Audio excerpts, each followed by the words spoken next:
Let me start with my presentation.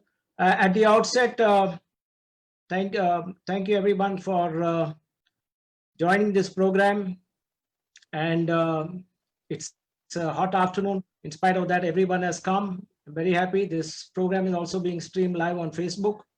So without spending too much time, I will start with the presentation. And it's a PowerPoint presentation, which will take about 30 minutes.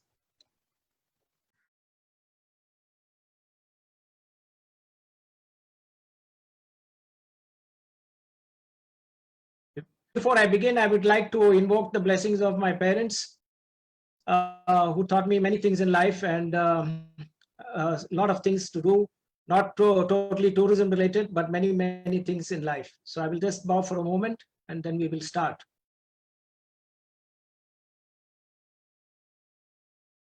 So perspectives on tourism is a subject that I thought about for quite some time now, and I also rephrase it as viewpoints on tourism.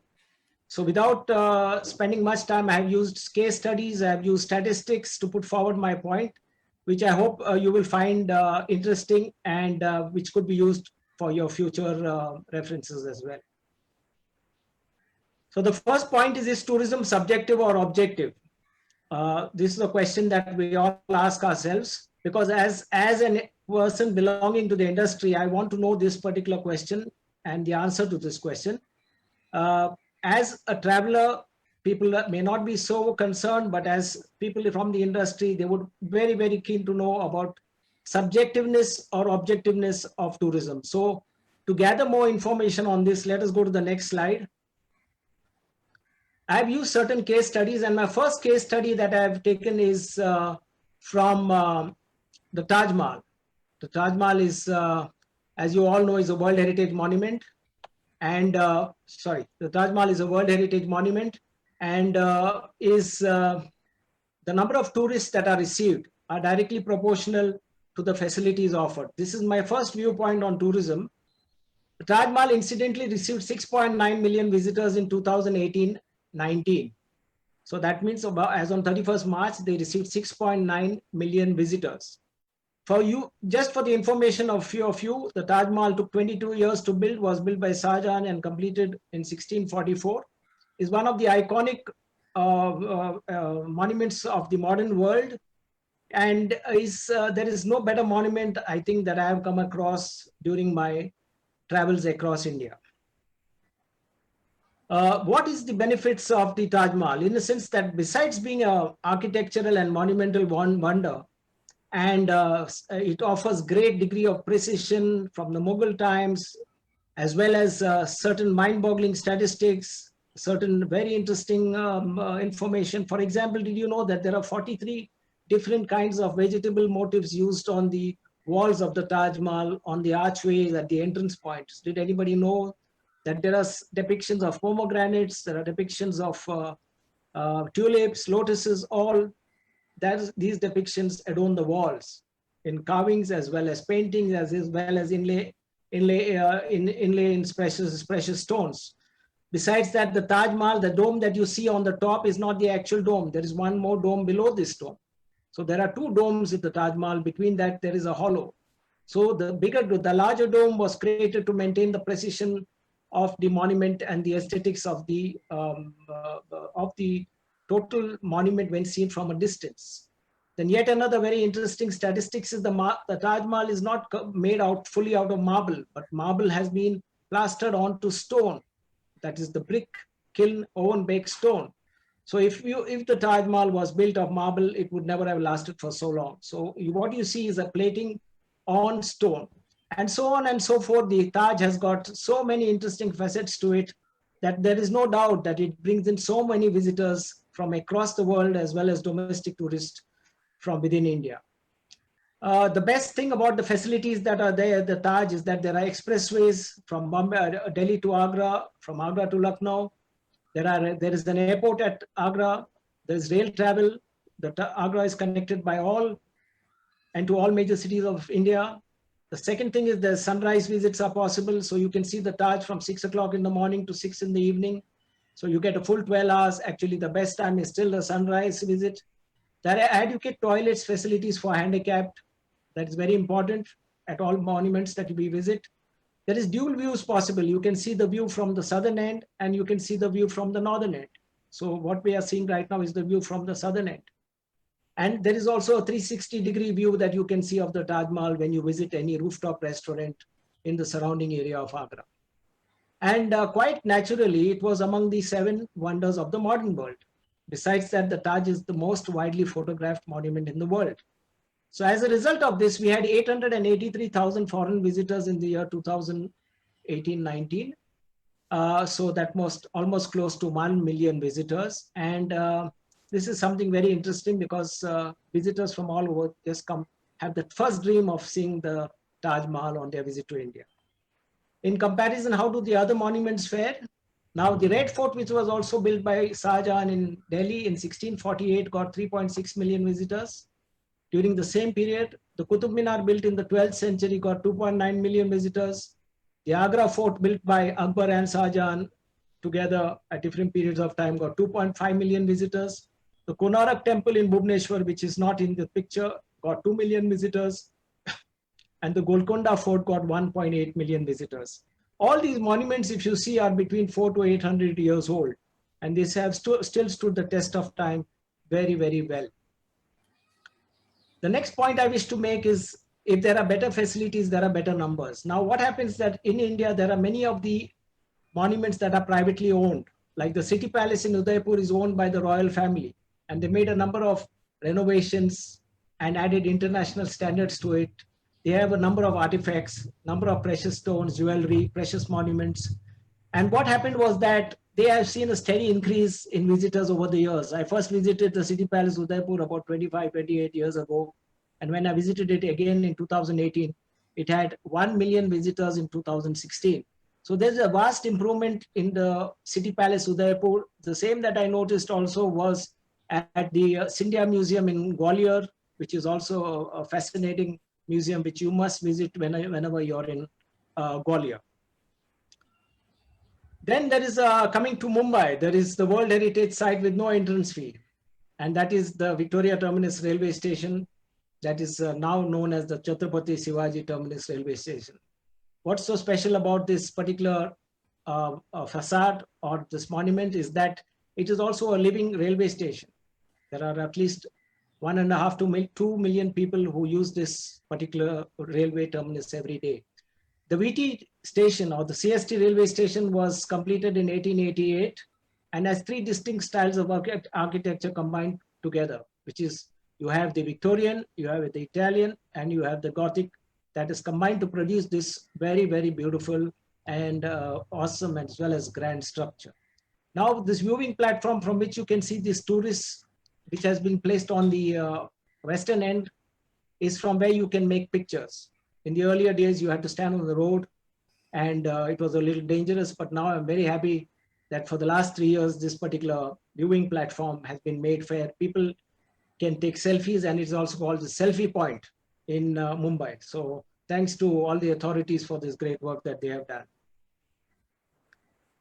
Now there is another perspective to which I would like to talk about is that there is no start and end date for well-maintained monuments. So what do I mean by that is basically monuments can be over 1,000 years old, but till today they are a testimony of the past. They can be viewed and they can be seen. So in contrast to the buildings that we live in, which today don't last for more than 50 years, these are the monuments that have lasted for over 1,000 years and in very, very good condition. The 3 case studies that I take is the stepwells at Patan, which is in Gujarat, belonging to the Solanki dynasty, the Brihadeshwara temple, Tanjavur, which is the Chola dynasty, and the Khajuraho group of temples belonging to the Chandela dynasty. All these three points of view that I've taken, all these structures were made in the 11th, 12th century and are close to completing about 1,000 years old today. The extreme climatic condition has not affected these structures. There has been great restoration and these are well-maintained structures today. They are architecturing and engineering marvels. as well as there are some of them are living temples, like the Brihadeshwara temple in Tanjavur is a living temple. Some parts of the Khajuraho group are living temples. When I mean by the engineering marvels, I mean that who would be able to replace the 60-ton dome on the top of the Tanjavur temple, the Brihadeshwara temple today? It is impossible to even think about it. So if maintained well, I believe that monuments which are man-built may structurally exist forever, unless there is an earthquake or some kind of other destruction takes place. One of the best things about Indian monuments and Indian temples and Indian structures is that you got very exquisite carvings. And this is the carving that I see on the stepwells of the Rani Ki Vav at Patan. And you will find this in many other places as well. This lady applying some makeup on her face, on her lips. You notice the earrings, which are very large. She comes from supposedly, I think, a very well-to-do family. There is also a very elaborate ornamentation. There's a very good headgear, as well as if you notice, you see that her hair is tied up in a bun. So it is over 1,000 years old. These kind of pictures, these kind of depictions, not just of one particular set of people. You have got different sets. You have demigods. You have animals. You have beautiful, beautiful carvings and sculptures, which tourists from all over the world come in large numbers to see, because these intricate works of art would not have been possible if it was not for the workmanship of the people during those times, the patronage of the rulers, and the carrying forward of the tradition from one generation to the next. Just a second. Okay. The next point of view that I have goes to the national parks of India, and where I mentioned that regulated tourism will benefit nature. And here I talk about the Kanha National Park or the Tiger Reserve at Kanha, which is in Madhya Pradesh, which is one of the most well-preserved parks in India, covering 2,000 square kilometers, which includes the buffer and core area, spaced out with plenty of prey and predators, including the Royal Bengal tiger. The Kanha Tiger Reserve has plenty of space to offer, was declared a tiger reserve or a national park in 1954, and was then made a tiger reserve in 1973. Today, it has 131 tigers across the whole park, and along with the other predators, which include the leopard, the panther, the wild dogs, as well as the jackal and the sloth bear. There's plenty of prey existing inside the park that includes the Barasingha, the antelope, which is endemic only to the Kanha National Park, plenty of different types of deers. There are about 300 varieties of birds, an amazing variety of flora. And the most important thing is that the Kanha National Park is very rich in its vegetation, which mostly consists of teak and sal trees. So very, very useful park. And it is one of the finest parks that I have seen. And I've been visiting this park over the past 25 years. In fact, all the 25 tigers that I cited were at this park itself. Now, the NTCA acts as the regulatory authority and exercises control over the vehicles and the visitors. The NTCA, if any of you are wondering what it is, it stands for the National Tiger Conservation Authority. And about 8 years back, the tiger safaris by tourists was temporarily stopped across India, but after great amount of persuasion and representation made by the tourism boards and the travel agents, this particular activity was started again. But a number of curbs were put, which was that the park would be shut on Wednesday afternoons for safaris. The carrying capacity would be defined and only restricted to 20% of the core area.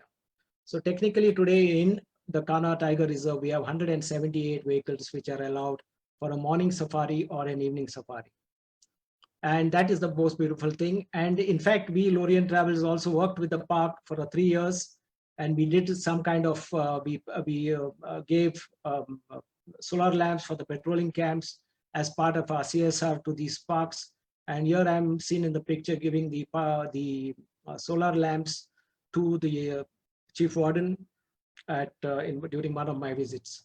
And I was very, very pleased to be doing this work for the park, but I feel that the forest reserve officials or the rangers inside the forest are also doing yeoman service for all the visitors that are coming to the park.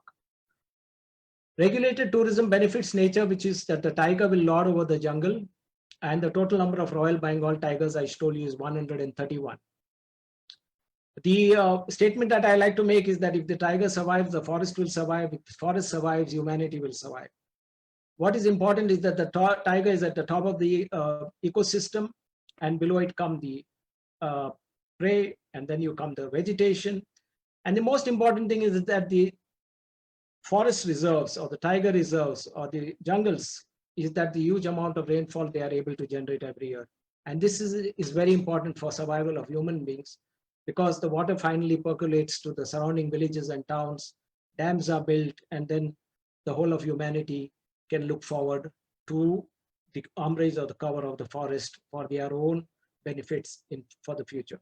That's why it's important that the tiger survives. The tiger grows in number over the years, though there is a huge challenge today between man-animal conflicts. There's a challenge of development, and there are other challenges as well. But I'm sure the number of tigers should show an increase in the next few years as well.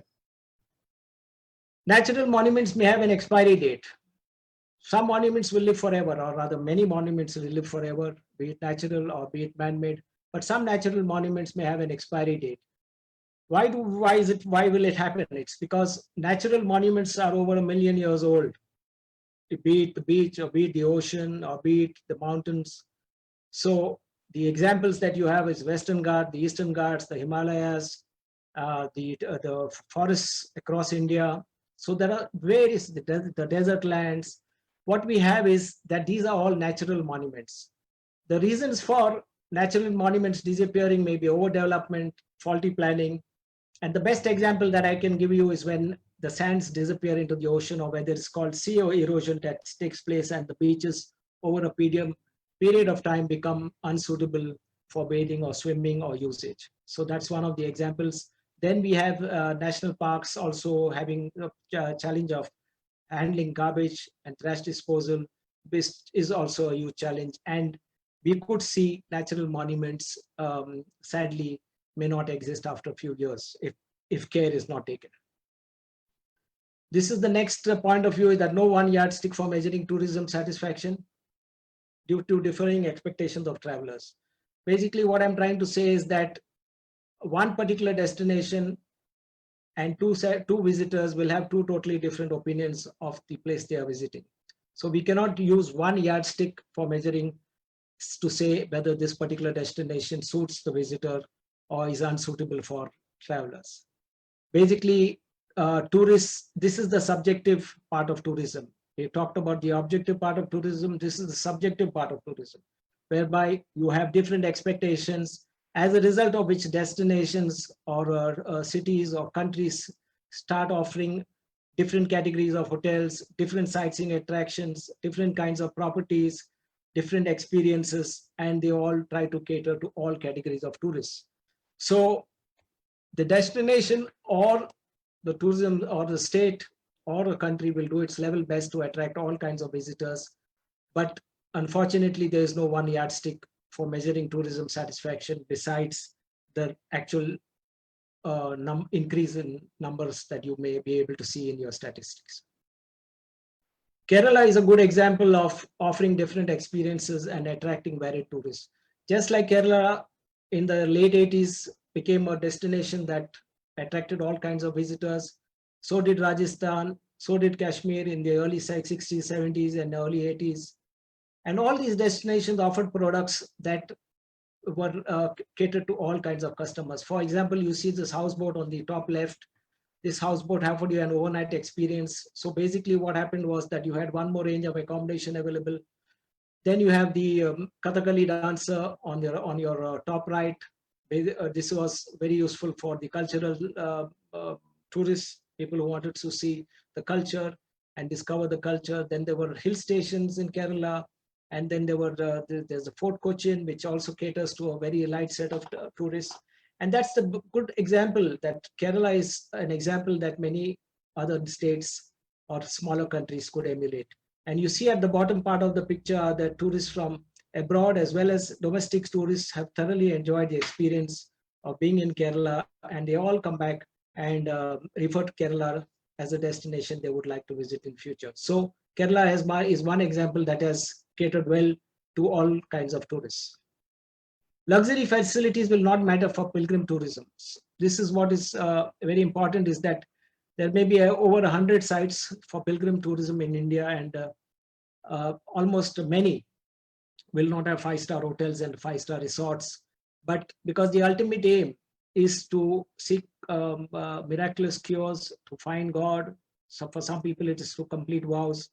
In this picture, you see the Velankani Church, Our Lady of Velankani in Tamil Nadu, which is in a place called Nagapattinam.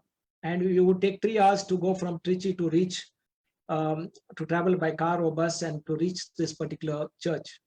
Every day they get hundreds of visitors. The accommodation is basic, I will call it tourist class. People spend a few hours, or people may maximum spend a day.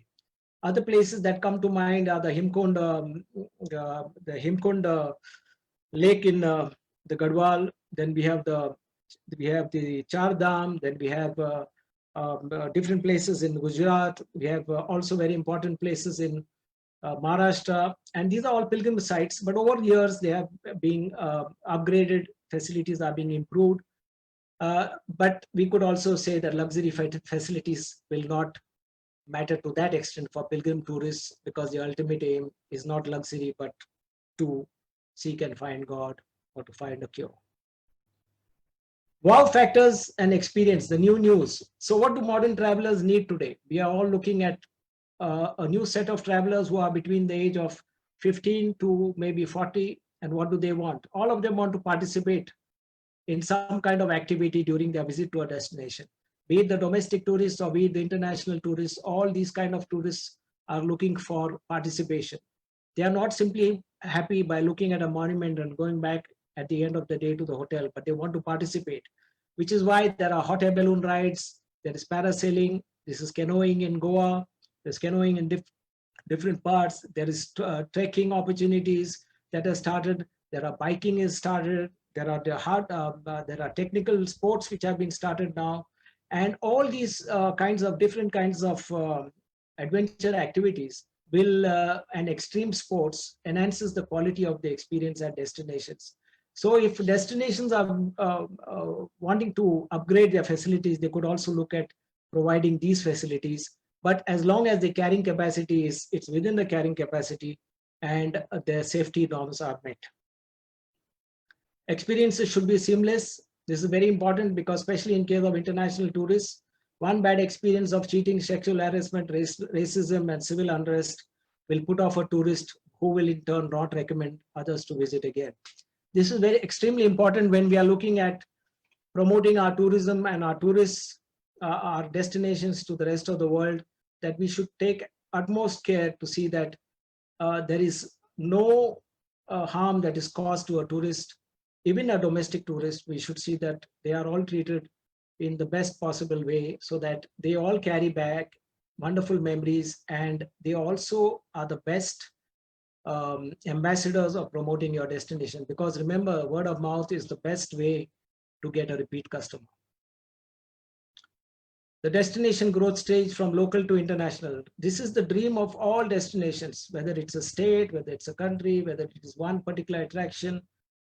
They all want to grow from local to international, because there are a number of visitors that come, and what happens is that the value of that particular destination goes up.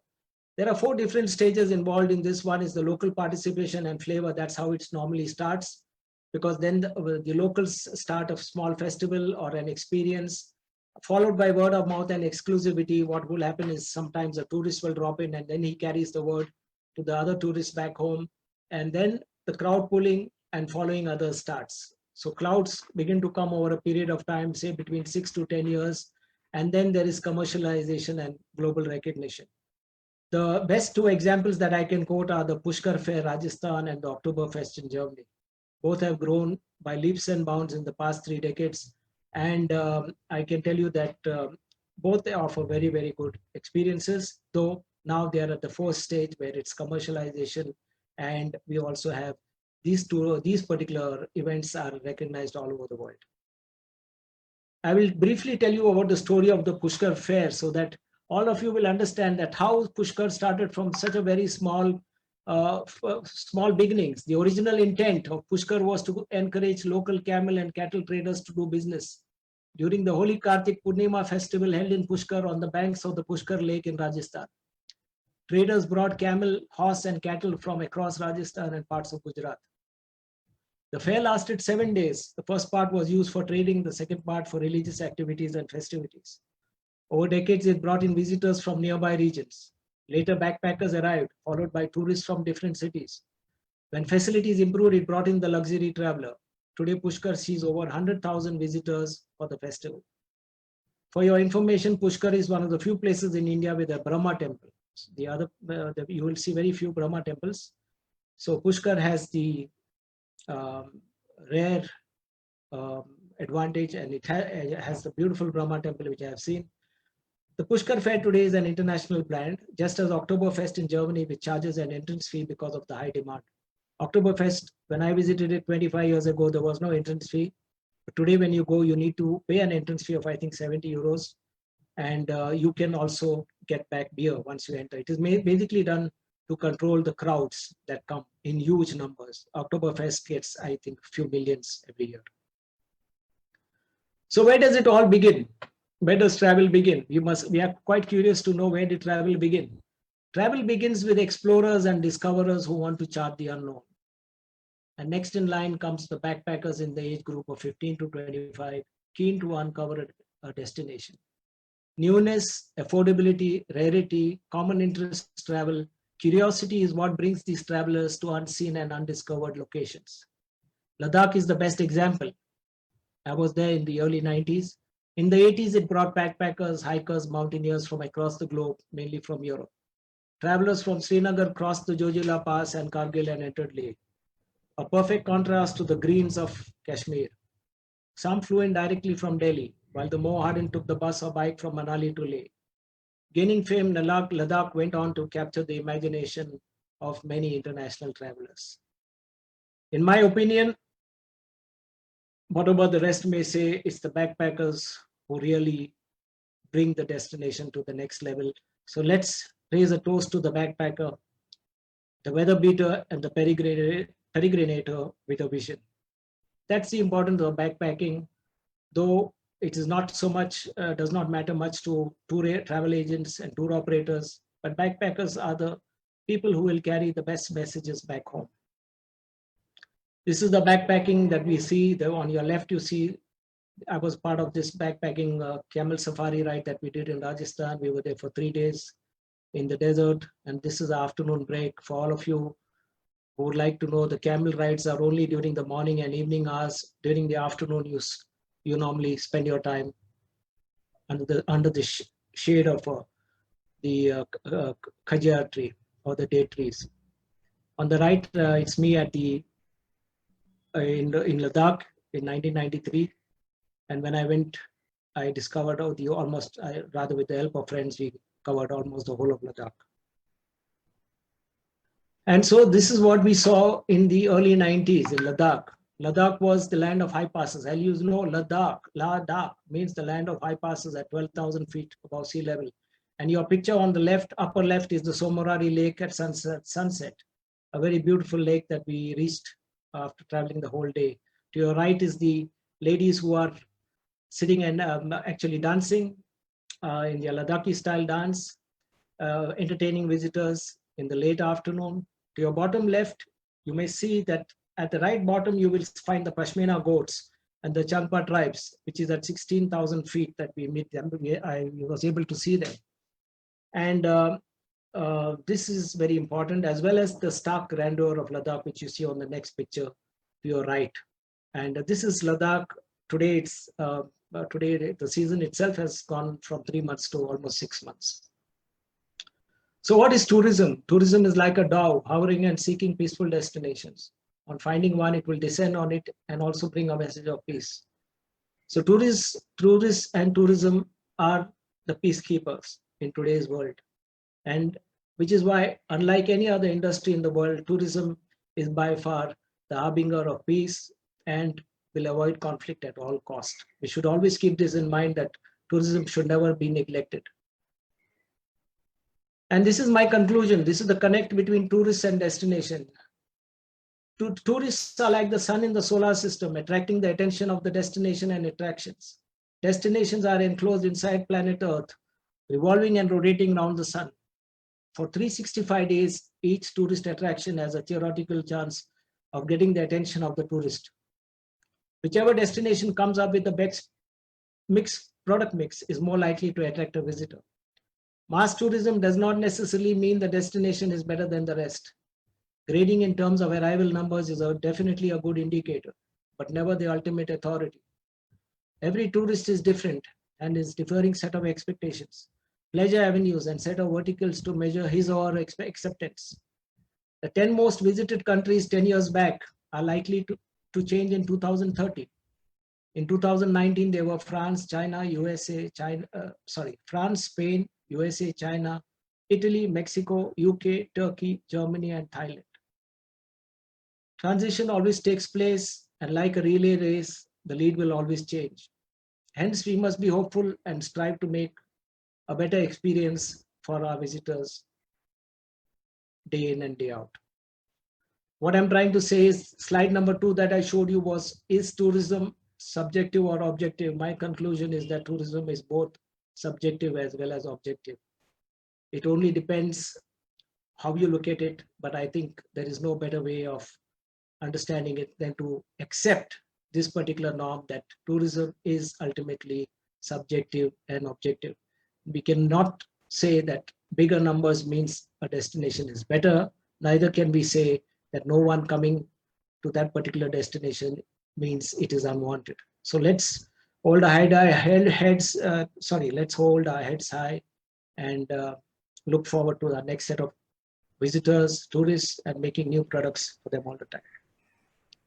So this is a little bit of my company. Our activities of our company is, we are into inbound tours, retail travels, international representation. We have some new modules called Travel Learn Now, and our website is lorienttravels.webnode.com.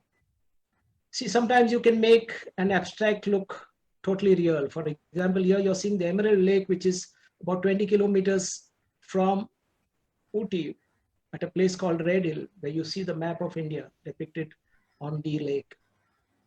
And this is one of the most beautiful sights I've seen during my visits. This is what I feel, and I hope that this particular site will remain forever the same way as it is. The pictures were produced by me, and this event was produced by Rita and myself. Thank you very much for your attention. Wish you all a pleasant day.